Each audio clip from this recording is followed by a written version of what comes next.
एक छोटे से गांव भरतपुर में रामू नाम का एक गरीब किसान रहता था। उसके परिवार में उसके बूढ़े पिता रघुनाथ और उसकी पत्नी सरिता थी। रामू के पास 2 गायें थीं, गंगा और जमुना। रघुनाथ बिस्तर पर बीमार पड़ा आखिरी सांस ले रहा था। तभी रघुनाथ मरते वक्त कमजोर आवाज में कहता है, बेटा रामू, मेरी बात ध्यान से सुन। ये गाय गंगा और जमुना ये खास हैं, इन्हें संभाल कर रखना। इनमें कुछ है जो मैं बता नहीं पाया। हाँ, नहीं नहीं नहीं नहीं पिताजी, आप हमें छोड़कर नहीं जा सकते पिताजी। रघुनाथ की बात अधूरी रह गई और रघुनाथ मर गया और रामू को ये गाय विरासत में दे गया। गंगा सफेद थी जैसे चांद की रोशनी और जमुना काली जैसे गहरी रात। दोनों गायें रोज दूध देती, जिससे रामू का परिवार चलता था। तभी हीरालाल मन में सोचता है, ये रघुनाथ क्या मर गया, इसकी गायों ने तो बहुत सारा दूध देना शुरू कर दिया। रामू का पड़ोसी हीरालाल एक चालाक और ईर्ष्यालु इंसान था। उसकी पत्नी माया भी उसी की तरह कपटी थी। हीरालाल के पास 3 गायें थीं, काली, भूरी और लाल, लेकिन उसे रामू की गायों से जलन होती थी। हीरालाल जलन की भावना से माया से बोला, देख माया, रघु की गायें हर मौसम में ढेर सारा दूध देती हैं और ऐसा लगता है कि इसकी कामयाबी हमारे ऊपर हंस रही है और मुझसे ये बर्दाश्त नहीं होता। हाँ जी, और अगर उसकी गायें न रहती तो सारा गांव हमारे दूध पर निर्भर रहता, फिर हम कितने अमीर होते। क्यों न कुछ ऐसा किया जाए कि सांप भी मर जाए और लाठी भी ना टूटे। पर हम करेंगे क्या जी? अरे भाग्यवान, तुम इतना ना सोचो, मुझ पर छोड़ दो, मैं अपने मित्र कालू से मिलकर आता हूँ। हीरालाल ऐसा बोलकर अपने दोस्त कालू के पास जाता है, जो गांव का सबसे लालची आदमी था, और उससे कहता है, ए कालू, ये बता, हे ससुरा, रामू की गायों को खत्म करना है, बता क्या कर सकते हैं? हैं? क्या हुआ मेरे दोस्त, ये तू ऐसा क्यों बोल रहा है? तेरा क्या कर दिया उस रामू ने? अरे क्या किया, उसने किया तो कुछ नहीं है, बस मुझे उसकी कामयाबी देख कर ना, क्या कहूँ, एकदम अंदर से जल उठता हूँ, देखा नहीं जाता। तू तो बस मेरा काम कर, तू बता, तू जो बोलेगा वो मैं तुझे दूंगा, बस मेरा काम कर तू। कालू आंखों को सिकोड़ते हुए कहता है, चिंता मत कर हीरा, एक काम करते हैं, हम दोनों रात में गौशाला में घुसेंगे, थोड़ा सा जहरीला चारा डाल देंगे, उसके बाद दोनों गायों का काम तमाम, सुबह तक खत्म। ऐसा क्या? हाँ ठीक है, चलो दोस्त, फिर कल मिलते हैं।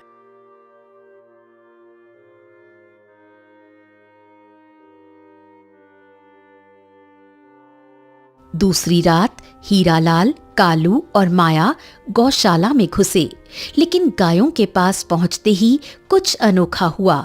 गायें बोलने लगीं, जो दूसरों का अहित चाहता है, उसे अपने कर्मों का फल भुगतना पड़ता है। ये क्या था भाई? ससुरा, ये गाय बोलती भी है? कभी ऐसा भी होता है? मैंने तो कहीं ना सुना, लेकिन मुझे लगता है कि अभी समय सही नहीं चल रहा है। चलो भागो माया, चलो कालू, चलो चलो भागो। माया, कालू और हीरा भागने लगे।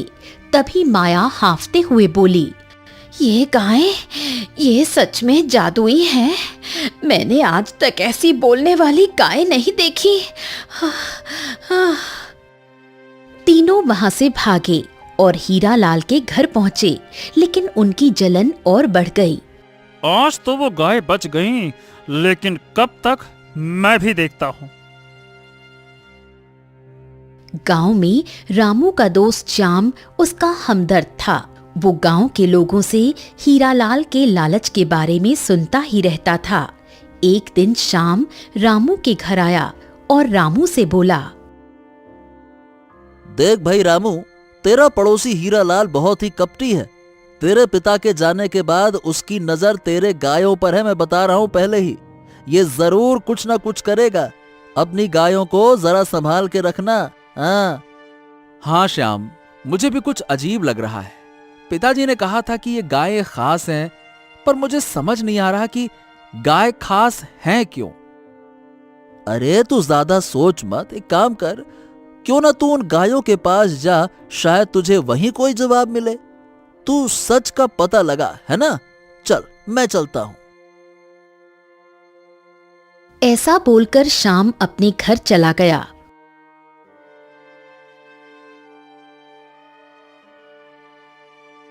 उसी रात रामू गौशाला में जाकर गायों से गंभीर आवाज में कहने लगा, गंगा, अरे ओ जमुना, तुम कौन हो? पिताजी ने तुम्हारे बारे में मुझसे क्या छुपाया था? रामू गायों से पूछ रहा था, लेकिन गायें कोई प्रतिक्रिया नहीं दे रही थीं। तभी रामू निराश होकर जाने लगा। तभी गंगा जमुना परी के रूप में आ गई और बोली, रुको रामू, हम जादुई परियां हैं। तुम्हारे पूर्वजों की सेवा के लिए गाय के रूप में यहाँ हैं। हम तुम्हारी रक्षा करेंगी, लेकिन तब तक जब तक हम जिंदा हैं और जब तक ये राज छुपा रहेगा। हो, तो ये सच था। ठीक है, मैं किसी को नहीं बताऊंगा।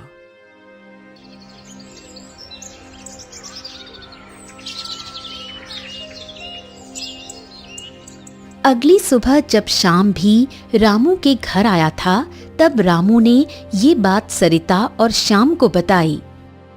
अजी, ये तो चमत्कार है, लेकिन उस लालची हीरालाल को पता चला तो?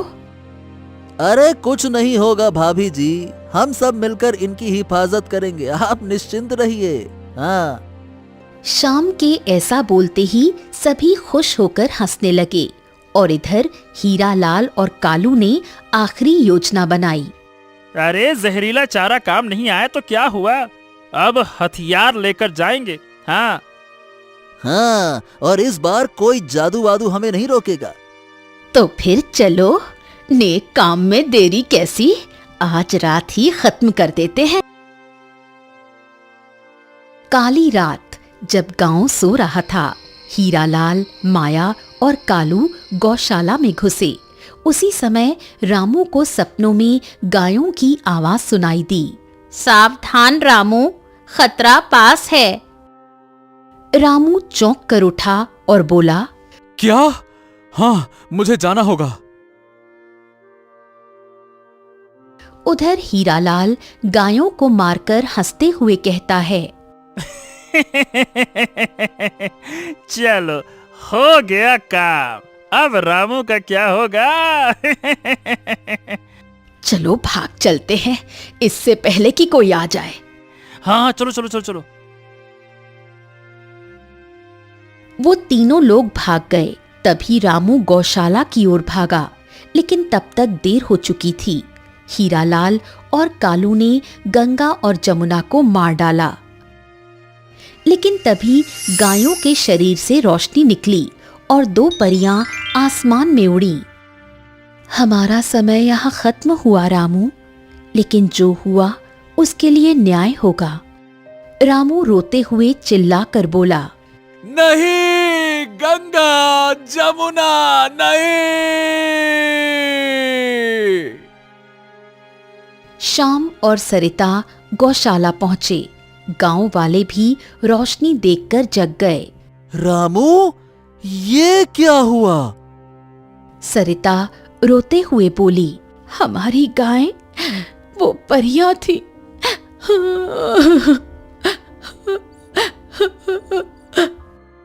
अरे भाई, ये क्या रोशनी थी? मुझे हीरालाल यहां से भागता दिखा उसने पक्का कुछ किया होगा। हीरालाल, माया और कालू भाग रहे थे, लेकिन अचानक जमीन कांपी। अरे अरे ये क्या हो रहा है? अरे हमें हमें हमें कोई रोक रहा है। अरे भैया देखो देखो, ये लोग भाग रहे हैं, पकड़ो इनको, पकड़ो पकड़ो इनको। एक रहस्यमयी शक्ति ने उन्हें रोक दिया। गांव वालों ने उन्हें पकड़ लिया।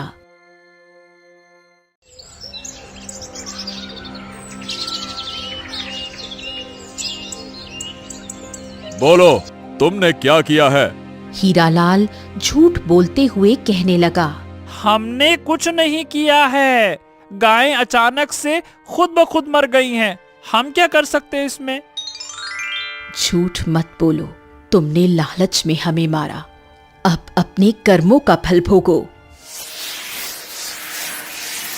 अचानक हीरालाल, माया और कालू की आंखों के सामने अंधेरा छा गया। हीरालाल चिल्लाते हुए बोला, अब मुझे कुछ दिखाई नहीं दे रहा।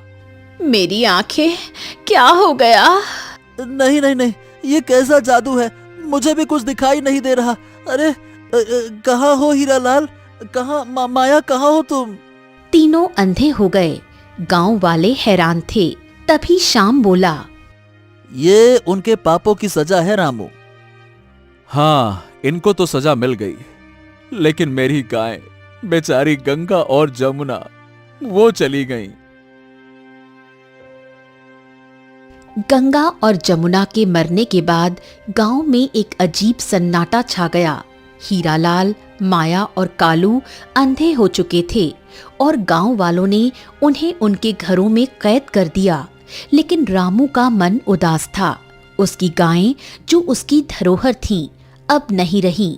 रामू सरिता से उदास स्वर में बोला, सरिता, गंगा और जमुना मेरे पिता की आखिरी निशानी थी।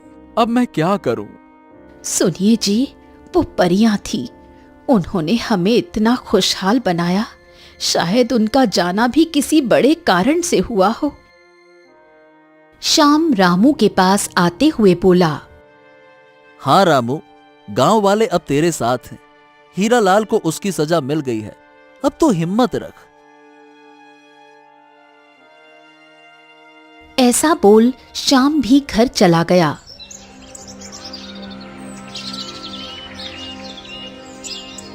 अगली सुबह गांव में एक अनोखी घटना हुई। रामू की गौशाला के पास एक चमकदार पौधा उगाया, जहां गंगा और जमुना मरी थीं। उन पौधों से सुनहरी रोशनी निकल रही थी। गांव वाले इसे देखने इकट्ठा हो गए। ये क्या है? अरे कोई चमत्कार है क्या? शायद गंगा और जमुना की आत्माएं अभी भी यही हैं। रामू पौधों की ओर देखते हुए उनके पास जाकर दुखी मन से बोला, ये शायद उसकी निशानी हो सकती है। रामू ने पौधे को छुआ और सुगंध ली। रामू हैरान होकर बोला, देखो, इस पौधे से दूध जैसी खुशबू आ रही है। रामू, ये साधारण पौधा नहीं है। शायद गंगा और जमुना ने ये हमारे लिए छोड़ा हो। उधर हीरालाल के घर में मातम छाया था। अंधे होने के बाद उनकी जिंदगी नर्क बन गई थी। हीरालाल रोते हुए बोला, अरे माया, ये सब मेरे लालच की वजह से हुआ है। अब क्या होगा हमारा? क्या होगा? क्या होगा? सब तुम्हारी गलती है। कालू को साथ क्यों लिया? मैंने तो सिर्फ तुम्हारी बात मानी थी। अब मुझे भी सजा भुगतनी पड़ रही है। क्या कहूं मैं?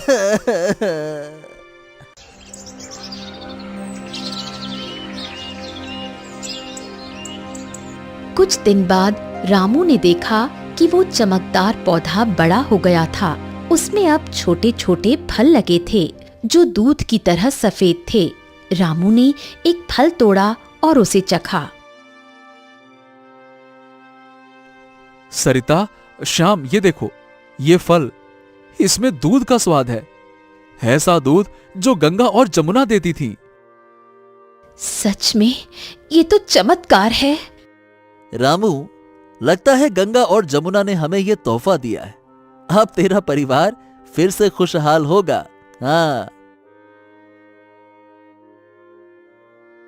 रामू ने उन फलों को गांव वालों में बांटना शुरू किया। हर कोई हैरान था कि एक छोटा सा पौधा इतना दूध जैसा रस दे सकता है। गांव में फिर से खुशियां लौट आईं।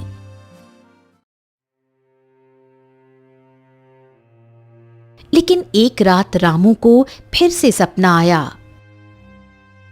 रामू, हमारा जादू खत्म नहीं हुआ। वो पौधा हमारा आशीर्वाद है, लेकिन इसे सुरक्षित रखना। हीरा लाल का लालच खत्म नहीं हुआ। वो फिर से कुछ कर सकता है। सावधान रहना रामू। क्या हीरालाल अभी भी खतरा है?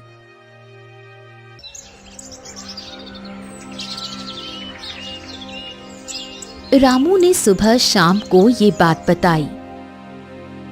हीरालाल वैसे तो अंधा हो गया है, लेकिन उसका दिमाग तो काम करता है ना। फिर भी हमें चौकन्ना रहना होगा रामू।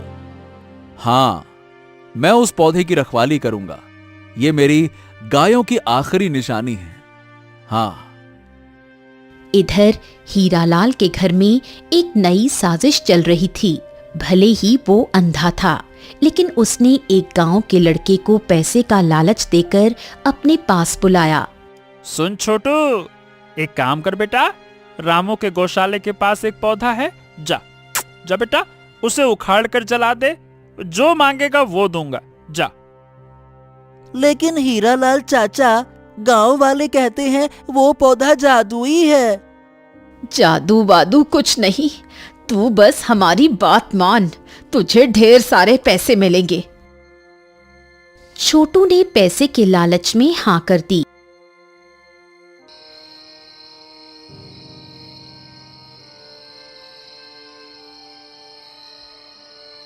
उस रात वो रामू की गौशाला के पास पहुंचा, लेकिन जैसे ही उसने पौधे को छूने की कोशिश की, एक तेज हवा चली और वो दूर जा गिरा। हाँ हाँ, ये क्या था? हाँ, मुझे यहाँ से भागना चाहिए। हाँ हाँ। छोटू वहां से भाग गया और गांव वालों को सारी बात बता दी। गांव वालों ने हीरालाल को फिर से सजा देने की बात शुरू कर दी।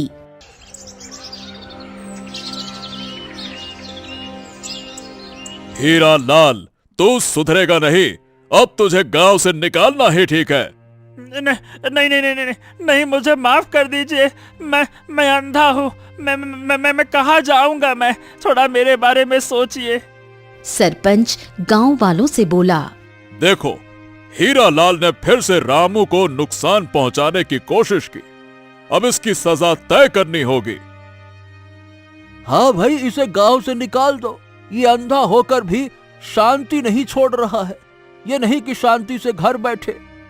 लेकिन इसकी पत्नी और कालू का क्या? वो भी तो इसमें शामिल हैं। रामू चुपचाप सब सुन रहा था। उसे गुस्सा भी था, लेकिन वो चाहता था कि गांव में अब शांति रहे। तभी रामू सरपंच से बोला। सरपंच जी, मुझे किसी भी तरह का बदला नहीं चाहिए, लेकिन यह पौधा मेरे लिए गंगा और जमुना की निशानी है। इसे कोई नुकसान न पहुंचाए, बस इतना सुनिश्चित कर दीजिए। ठीक है रामू, तुम्हारे कहने पर मैं इसे अभी माफ कर रहा हूं, लेकिन आगे अगर कुछ हुआ तो उसकी जिम्मेदारी तुम्हारी होगी। ठीक है रामू, हम सब मिलकर इसकी हिफाजत भी करेंगे, इस पौधे की। ठीक है ना? हाँ ठीक है सरपंच जी।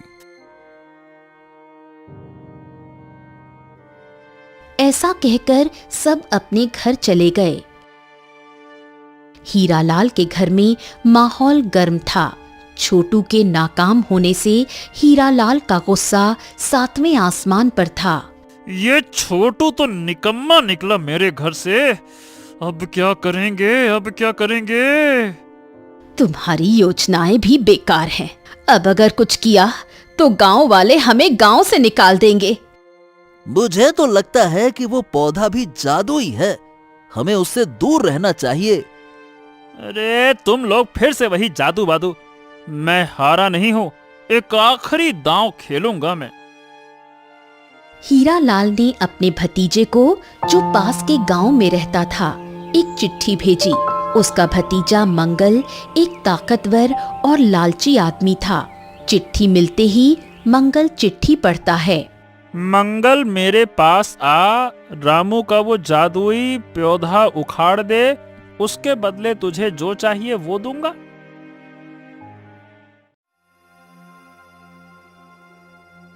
कुछ दिनों बाद मंगल गांव में आया। वो लंबा चौड़ा डरावना दिखने वाला आदमी था। गांव वालों को उसकी मौजूदगी से शक हुआ। शाम को पता चला। वो तुरंत रामू के घर गया और रामू से पूछा, रामू, ये मंगल कौन है? मुझे लगता है कि हीरालाल ने इसे बुलाया है। हाँ श्याम, हमें सावधान रहना होगा। वो पौधा अब मेरी जिंदगी का अहम हिस्सा है। वो सुनिए जी, क्या हम गांव वालों को बता दें कि मंगल खतरा हो सकता है? हाँ, ये ठीक रहेगा। रामू ने गांव वालों को इकट्ठा किया और सबको चेतावनी दी। सुनो सब, मंगल हीरालाल का भतीजा है। शायद वो हमारे पौधे को नुकसान पहुंचाने आया हो। हमें मिलकर इसे बचाना है। अरे रामू, तुम चिंता मत करो, हम सब रात दिन पहरा देंगे। हाँ हाँ, अब कोई उस पौधे को हाथ नहीं लगा सकता। हाँ, निश्चिंत रहो। गांव वालों के बीच बातें हुईं और सभी अपने घर चले गए।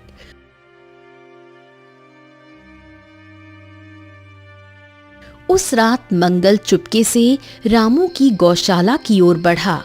उसके हाथ में एक कुल्हाड़ी थी, लेकिन जैसे ही वो पौधे के पास पहुंचा, हवा में एक तेज गर्जना हुई। ये क्या? हवा में आवाज? ये आवाज गंगा की थी। आसमान में आवाज गूंजती है, रुक जा मंगल, ये पौधा हमारी शक्ति है, इसे छूने की हिम्मत मत करना। जो लालच में अंधा हो जाता है, उसे हमेशा सजा मिलती है। मंगल डर गया और कुल्हाड़ी फेंककर भागने लगा, लेकिन अचानक उसके पैरों में जकड़न हुई और वो जमीन पर गिर पड़ा। मंगल चिल्लाते हुए बोला, मुझे छोड़ दो, मुझे छोड़ दो, मैं कुछ नहीं करूंगा। मुझे छोड़ दो, मुझे छोड़ दो, मुझे छोड़ दो।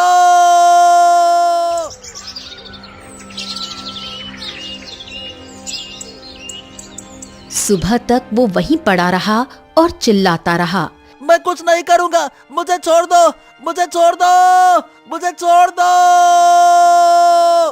गांव वाले शोर सुनकर वहीं पहुंचे और मंगल को पकड़ लिया।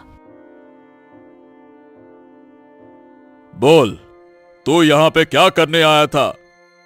हीरालाल ने मुझे भेजा था, वो पौधा उखाड़ने के लिए। मुझे माफ कर दो। गांव वालों ने मंगल को वापस उसके गांव भेज दिया और हीरालाल को आखिरी चेतावनी दी। हाँ, अब बहुत हो गया। हीरालाल, एक और गलती की तो तुझे और तेरे परिवार को गांव से निकाल देंगे। हीरालाल रोते हुए बोला, मुझे माफ कर दो। मैं अब कुछ और नहीं करूंगा। मुझे माफ कर दो, मुझे माफ कर दो। रामू का पौधा अब और बड़ा हो गया था।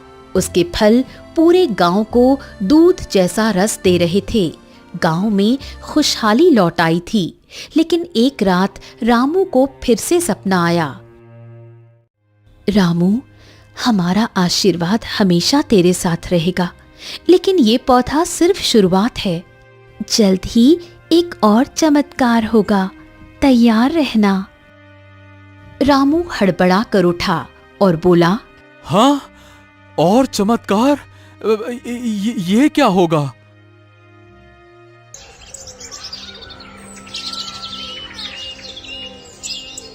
अगली सुबह रामू गौशाला गया। उसने देखा कि पौधे के पास दो छोटे पौधे और उगाए थे, एक सफेद और एक काला। ये गंगा और जमुना की तरह है। श्याम हैरानी से बोला, रामू, लगता है कि उनकी शक्ति फिर से लौट रही है। हमारा परिवार फिर से पूरा हो गया। 2 नए पौधों के उगने से रामू का दिल खुशी से भर गया। एक पौधा सफेद था जैसे गंगा और दूसरा काला जैसे जमुना। गांव वालों में भी उत्साह था। हर कोई इसे गंगा और जमुना की वापसी मान रहा था। देख सरिता, ये पौधे ठीक वैसे ही हैं जैसे गंगा और जमुना। शायद उनकी आत्माएं फिर से हमारे पास आई हैं। हाँ, तुम सही कह रहे हो। ये हमारे लिए उनका आशीर्वाद है। अब हमारा घर फिर से पूरा हो गया। रामू, ये कोई साधारण बात नहीं।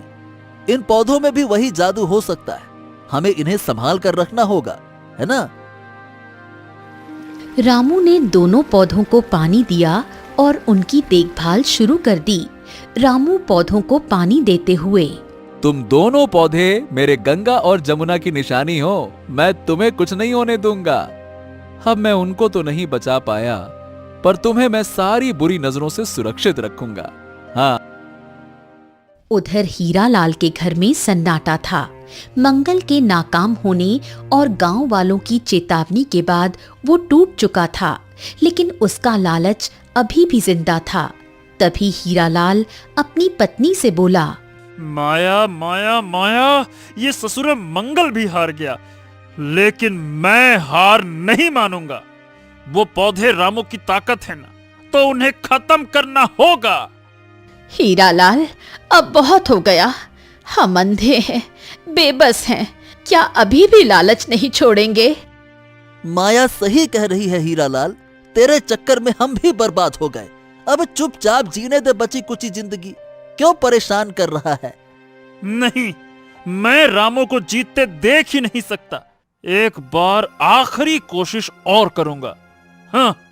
हीरालाल ने अपने पुराने दोस्त को याद किया, जो जंगल में रहता था और जड़ी बूटियों का जानकार था। उसका नाम था भैरू। हीरालाल ने किसी तरह उसे संदेश भिजवाया।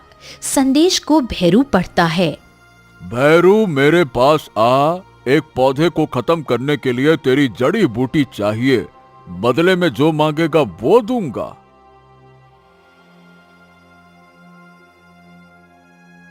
कुछ दिनों बाद भैरू गांव में आया।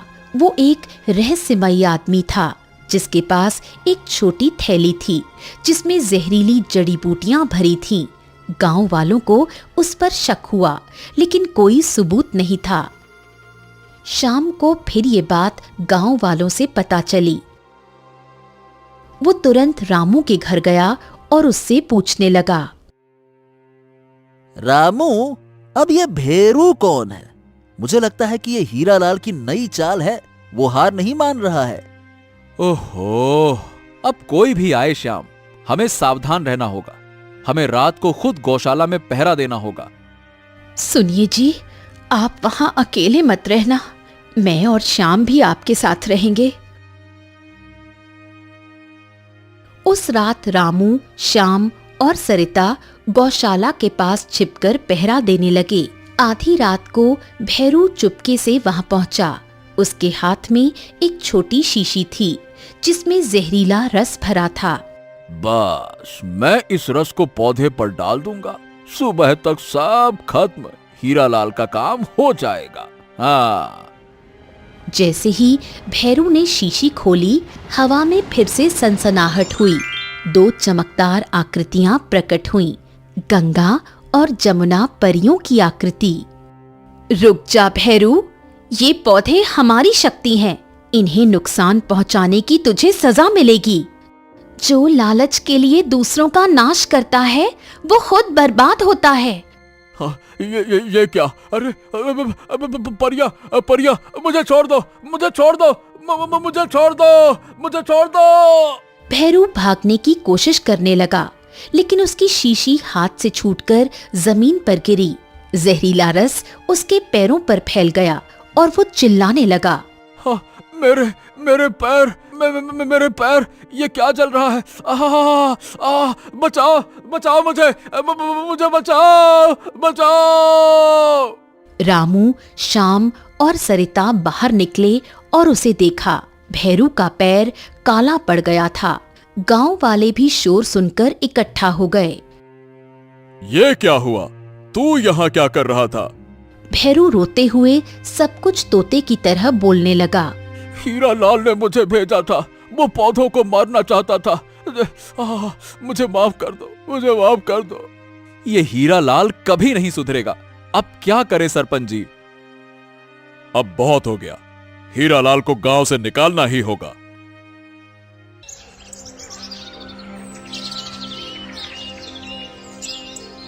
अगले दिन गांव वालों ने हीरालाल, माया और कालू को गांव से निकालने का फैसला किया।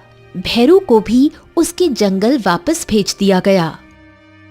मुझे माफ कर दो, मैं कहीं नहीं जाऊंगा।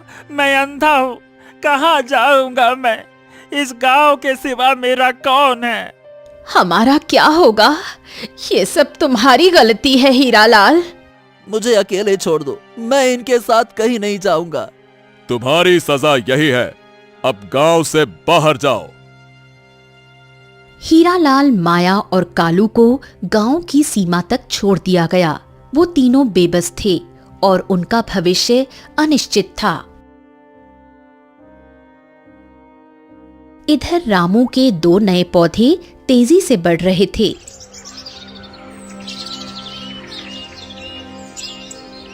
एक दिन सुबह उन पौधों से अचानक 2 छोटी गायें प्रकट हुईं, एक सफेद और एक काली। रामू उठा और पेड़ों को पानी देने गया। वो देखकर हैरान हो गया और अपनी पत्नी को चिल्लाते हुए बोला, सरिता, सरिता ये देखो, गंगा और जमुना है, ये वापस आ गई। सरिता! क्या हुआ जी? चिल्ला क्यों रहे हो? सरिता आई और देखकर खुश हो गई। उसने श्याम को भी आवाज लगाई, जो पहले से उसके घर में बैठा था। श्याम, जल्दी आओ, देखो ये कैसा चमत्कार है। हमारा परिवार फिर से पूरा हो गया। देखा रामू, अच्छाई की हमेशा जीत होती है। नई गंगा और जमुना अब रामू के साथ थीं और गांव में खुशहाली छा गई। हाँ, तुम मेरे पास फिर से आ गई। अब मैं तुम्हें कभी नहीं खोऊंगा। हाँ, ये हमारी मेहनत और अच्छाई की जीत है। समय बीतता गया। गंगा और जमुना की देखभाल में रामू, सरिता और श्याम ने कोई कसर नहीं छोड़ी। ये गायें सचमुच जादुई थीं, क्योंकि उनका दूध न सिर्फ स्वादिष्ट था, बल्कि बीमारियों को भी ठीक करता था। ये गांव अब दूर दूर तक मशहूर हो गया। लोग रामू से मिलने, उसकी गायों को देखने आते थे।